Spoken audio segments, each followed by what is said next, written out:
Сезон F1 26 года – это начало новой эпохи в истории королевы автоспорта. Абсолютно новые двигатели, абсолютно новые машины, абсолютно новый подход к постройке болидов, абсолютно новый подход к их пилотированию, а также абсолютно новая команда – Cadillac. Что до машин, то они вышли настолько иными от всех своих предшественников, что практически всем гонщикам пришлось в значительной степени поменять свой стиль пилотажа.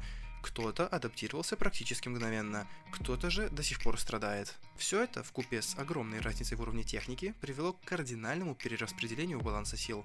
Вчерашние новички быстро разобрались с новой техникой и теперь, не стесняясь, уделывают своих более опытных коллег раз за разом. Насколько это заслуга самих пилотов, а не машин? Сегодня попробуем в этом разобраться, не вставая с дивана. Вы на канале 130R, и это тир-лист гонщиков F1 2026 года на момент Гран-при Бельгии. Каждый из гонщиков будет оценен за свои выступления в рамках первой половины этого сезона, после чего перемещен в одну из 5 категорий. S-тир – превосходно, A-тир – отлично, B-тир – нормально, C-тир – плохо, D-тир – ужасно. Когда последний гонщик будет распределен в свою категорию, у нас получится так называемый тир-лист. За этот же тир-лист мне 100% прилетит в комментариях, поэтому маленький дисклеймер.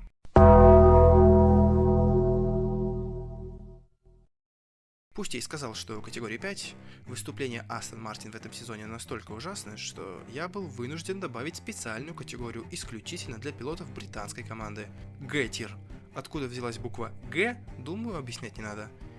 Я впервые вижу, чтобы машина была настолько безнадежной, что команда начала работать над новой еще после тестов.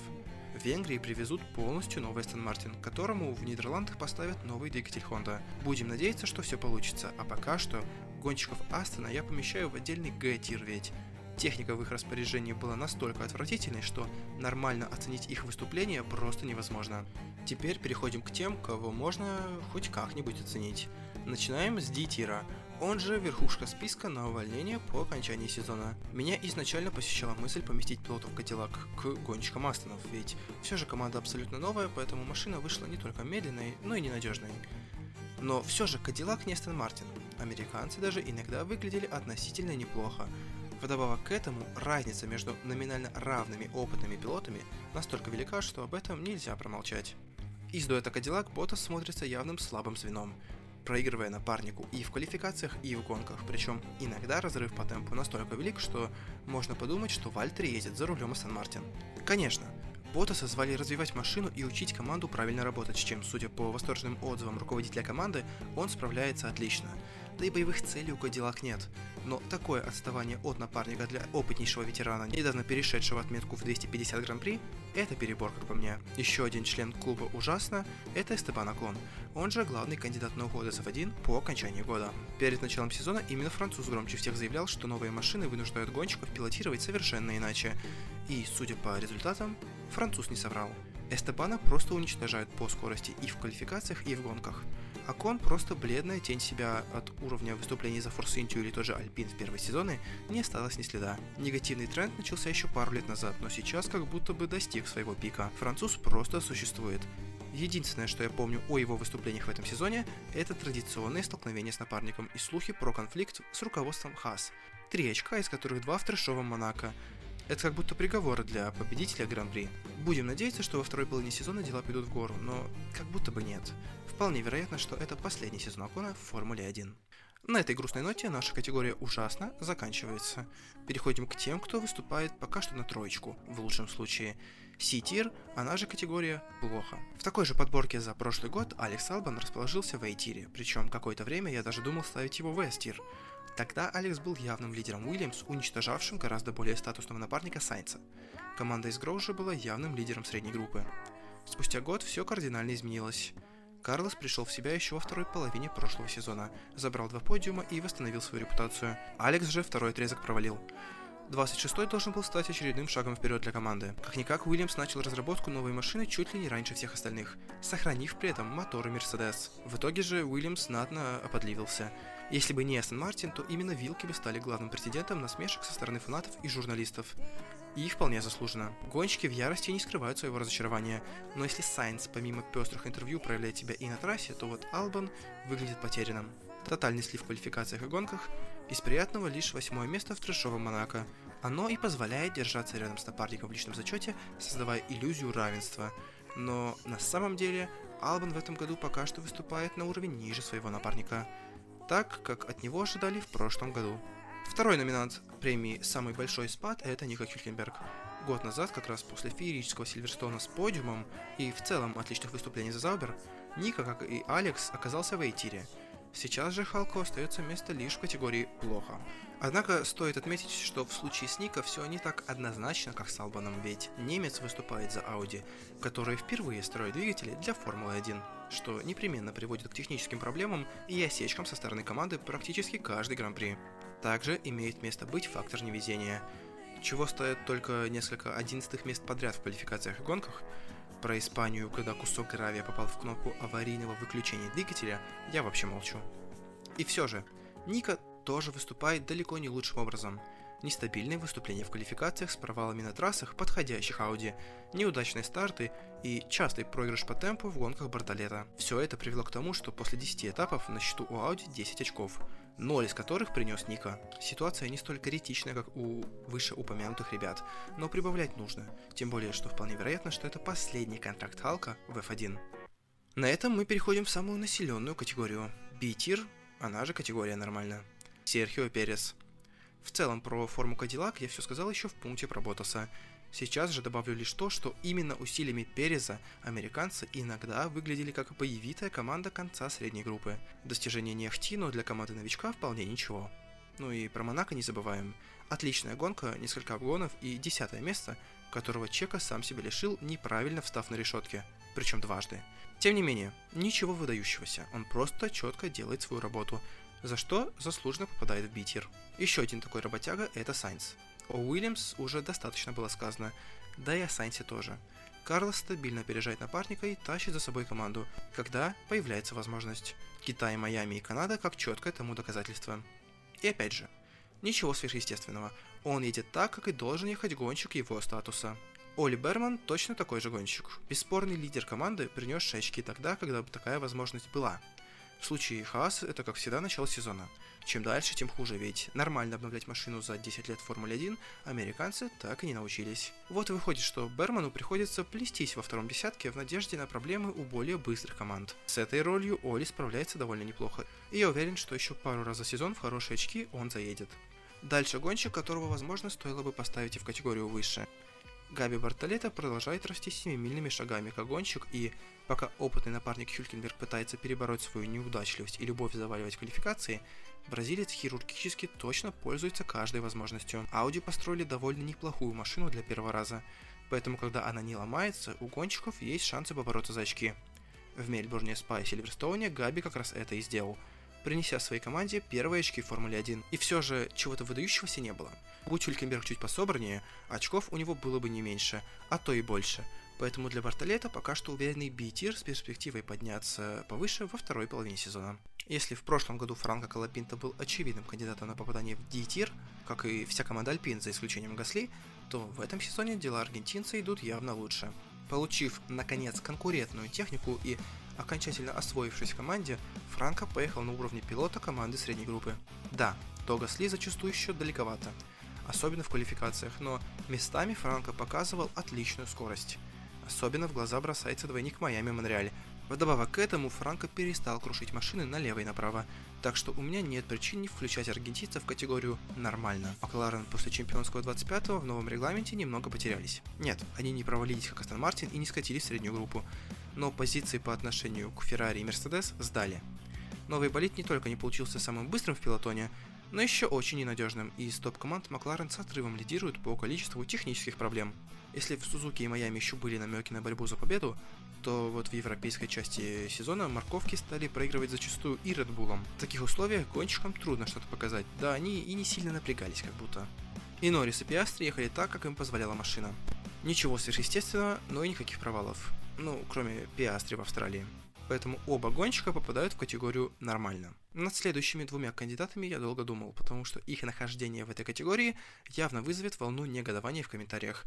И все же, мне кажется правильным именно такое расположение. Сколько я себя помню, Шарль Леклер всегда ощущался быстрейшим гонщиком в своей команде. И при Феттле в Феррари, и при Сайнсе, и в прошлом сезоне с Хэмилтоном. В этом году такого ощущения нет. Конечно же, большая доля заслуги в этом принадлежит Льюису, который пришел в себя после холодного душа 25-го и начал напоминать себя прежнего, приезжая на подиумы и борясь за победы. Ну и Шарль лично, по моим ощущениям, как будто бы немного просел. Ошибок в квалификациях стало больше, при этом фирменного волшебства не наблюдалось. В гонках же Монегаск и вовсе проигрывает напарнику. Победа в Сильверстоуне и борьба за победу в СПА – это круто, да и в личном зачете Шарль идет четвертым, но здесь, видимо, роль играют мои личные ожидания. Я привык видеть Леклера доминирующего над напарниками и тянущего команду за собой. Сейчас же он просто еще один винтик, хорошо справляющийся со своей работой. Хорошо, но не великолепно. Я читал много мнений насчет его выступлений и заметил, что нахожусь в меньшинстве. В меньшинстве людей с недостаточно короткой памятью, чтобы забыть предыдущие 7 лет отличных выступлений Джорджа в Формуле 1. Вдаваться в какие-то странные теории заговора, как это делают фанаты британца, я тоже не буду. Вряд ли команда открыто сливает парня, который в ее структуре находится уже почти 10 лет. Однако возможностью обвинить Мерседес в недостаточно качественной работе с гонщиком не преминул.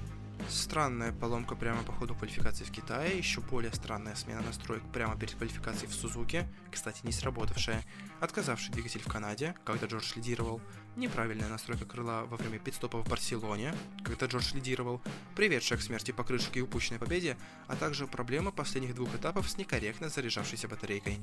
Проблема, стоившая Джорджу участия в гонке СПА, например. Ну и та самая клоунада со штрафами в Монако от ФИА, в которой больше всего пострадал именно Рассел, лишившись подиума. При всем этом стоит отметить, что Джордж и сам недостаточно хорош. В этом сезоне он хорошо выступал лишь тогда, когда не было никаких проблем. Как только начинались сложности, начиналось нытье по радио за падение темпа и потеря позиций. Ему жутко не везет, да и команда работает откровенно плохо, но это не повод ехать на 3. У меня иногда, простите, складывается именно такое ощущение от выступления Джорджа. В общем, авансом за прошлые заслуги и огромное невезение ставлю Джорджа в категорию нормально, хотя из результатов, особенно на фоне напарника, напрашивается C-тир. Переходим от тех, кто едет просто нормально, к тем, кто едет просто отлично. A-тир. Начнем с дуэта Racing Bulls. Это сложно поверить, но это первый нормальный сезон Лиама Лоусона в Формуле 1, когда его не дергали посреди сезона и не шпуляли между разными командами. Думаю, можно наконец сказать, что Лиам оправился после позорного понижения из Red Bull в прошлом году, адаптировался в новой старой команде и наконец показывает свой настоящий уровень. Это очень важный год для Лоусона, как я и упоминал в превью сезона. Есть большая вероятность, что вне зависимости от результатов по окончании 26-го новозеландцы попрут из структуры Red Bull, чтобы освободить дорогу новой талантливой жертве комбайна. В таких условиях важно показать все, на что ты способен, чтобы ухватиться за место где-нибудь еще. Например, в том же Haas. Вот Лоусон и показывает. Он наконец получил конкурентную машину и пользуется этим по полной. Среди гонщиков команд средней группы Лиам идет на уверенной второй позиции, ведя за собой команду в борьбе за 5-ю строчку в Кубке конструкторов. Напарник Лиама, он же новичок сезона, потому что он единственный новичок, он же Арвид Линдблад, очень круто дебютировал в Австралии. Честно говоря, его старт и борьба с Ферстаппеном – это все, что я запомнил с той гонки. Затем был трудный период, но последние 5 гонок британец заканчивает в очках, пусть зачастую и позади более опытного напарника. Если насчет Лиама у меня сомнений не было, то Арвид попал сюда немножечко авансом. Он проигрывает напарнику и в квалификациях, и в гонках. Но проигрывает довольно мало, что очень недурно для своего первого сезона в Формуле 1. Если у Racing Bull самая быстрая и надежная машина среди команд средней группы, то у Alpine самый быстрый и надежный гонщик среди команд средней группы. Гасли был крутый в прошлом году, таская на своих плечах мертвый Alpine. Сейчас же, когда команда перешла на двигатели Mercedes и построила неплохую машину, Пьер и вовсе великолепен. Борьба с Ферстаппеном в Японии, 6-е место в Китае, несколько выходов в третий сегмент и, конечно же, Монако, где Гасли пережил весь хаос последних кругов и добыл первый для команды подиум за 1,5 года. Добыл, правда, в судейской комнате, но справедливости ради, изначальный штраф был тупым, поэтому Альпин правильно сделали, что подали протест. Когда машина позволяет, будьте уверены, Гасли обязательно зайдет в очки. Идеальный первый пилот для команды средней группы. Проклятие второго номера Red Bull — это уже как данность в Формуле 1. Каждый раз, когда туда подписывают нового гонщика, единственная реакция всего фандома — это выразить свои соболезнования. Так было и с Исаком Хаджаром, но сейчас все выглядит так, будто традиция прервется. Исак не просто не ударил в грязь лицом, а, честно говоря, удивил. Да, на бумаге все не очень хорошо, 3-7 в квалификациях с Ферстаппеном и аналогичный счет в гонках. Но если копнуть глубже, то это впечатляющие цифры. Среднее отставание на круге в квалификации предыдущих напарников Макса иногда уходило ближе к секунде, а Джордж в среднем проигрывает около 0,2. И это в новой для себя команде, где он все еще обживается. В гонках разница в темпе заметно выше, но тут, опять же, дело опыта. Пока Исааку не хватает скорости бороться с Максом и лидерами в Гран-при, он спокойно собирает все возможные очки. И это не 8-е места каждый уикенд. Последние 6 гонок Аджар закончил в топ-6, из них половину в топ-5. Была бы это любая другая команда и любое другое место, это был бы B-тир, но так как речь о Red Bull, в котором еще недавно люди не могли хотя бы раз обогнать Ферстаппена в квалификации и набрать 40-50 очков за сезон, то это, несомненно, A-тир. Кстати, о Ферстаппене. Его нахождение здесь может удивить некоторых из вас, ведь по своим меркам Макс проводит довольно скудный сезон. В личном зачете он лишь 7-й, да и напарнику везет всего лишь 30 очков. Обычно столько было после первых 2 гонок. Но все же Red Bull 4-я по силе машина, которая хоть как-то поехала лишь несколько гран-при назад. Как только обновления заработали, Макс сразу же начал трепать нервы лидерам. В Австрии даже дошло до реальной борьбы за победу. Да и в том же Монако были все шансы, если бы двигатель завелся на старте. В общем, несмотря на все свое недовольство нынешним регламентом, машинами и гонками, Ферстаппен все еще остается лучшим гонщиком чемпионата на мой счет, которому вполне по силам вновь пошуметь во второй половине сезона. Пусть и не столь ярко, как год назад. Не удивлюсь, если мы услышим гимн Нидерландов на подиуме уже в этом году. Ровно год назад Хэмилтон открыто называл себя бесполезным и предлагал Феррари себя заменить. Сейчас же он приезжает в Венгрию вторым в чемпионате в статусе главной угрозы для лидера чемпионата. Машины с граунд-эффектом явно будут сниться Хэмилтону в кошмарах. Тем лучше, что этих машин в F1 больше нет, а новые и более легкие болиды подошли британцу просто идеально. Новый гоночный инженер, способный хоть как-то общаться с гонщиком, тоже очевидный плюс. Никогда не был фанатом Хэмилтона, даже скорее его недолюбливал. Но не могу не признаться, что такого Льюиса, как в этом сезоне, особенно где-то начиная с Канады, мне видеть гораздо приятнее, чем то, что было последние несколько сезонов. От него все чаще начинает исходить та самая аура и уверенность, словно это вновь 2020. Отставание от Леклера в квалификациях стало гораздо меньше. Теперь борьба там практически равная. В гонках же Льюис и вовсе довольно часто выглядит предпочтительнее своего напарника. Про Гран-при Испании, думаю, и вовсе говорить ничего не надо. Вот это прям был праймовый Хэмилтон. В общем, Льюис все больше напоминает лучшую версию себя, что не может не радовать. Пока что это уверенный A-тир. Все же ставить 7-кратного чемпиона на самую верхушку за то, что он приезжает на подиум и за рулем второй по уровню машины, немного перебор. Единственный человек, заслуживающий попасть в S-тир, это человек, лидирующий прямо сейчас в чемпионате. Да, у Кими Антонелли под жопой самая лучшая машина в чемпионате, отсеивающая практически всех соперников. Да, главного конкурента преследуют неудачи и приколы со стороны своей же команды, но это не отменяет всех достижений Антонелли. В конце концов, как показал прошлый сезон, выигрывать за рулем самовоза не так уж и легко. Пиастри и Норрисон чуть не проиграли титул Ферстаппену. Кими же это вряд ли светит. Думаю, он проиграет только если Мерседес резко потеряет форму или если Рассел резко излечится от всех своих проблем и выдаст ударную вторую половину сезона. Обычно гонщикам нужно время, чтобы выработать так называемый инстинкт убийцы и почувствовать себя комфортно на самой вершине. Антонелли понадобилась одна поломка в квалификации у Рассела в Шанхае. После этого он выиграл свою первую гонку в Китае и больше не останавливался. 6 побед, из которых 5 подряд, 6 полов и 8 подиумов.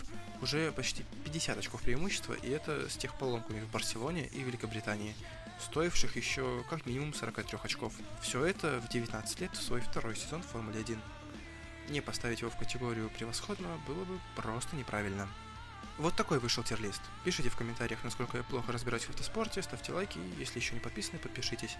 Вскоре на канале выходит огромный фильм по самой безумной эпохе в истории F1. И нет, речь не о временах Twitch-стримов ковидный 2020. Так что можете поставить и колокольчик, чтобы его не пропустить. Вы были на канале 130R, спасибо за просмотр и увидимся в следующем видео.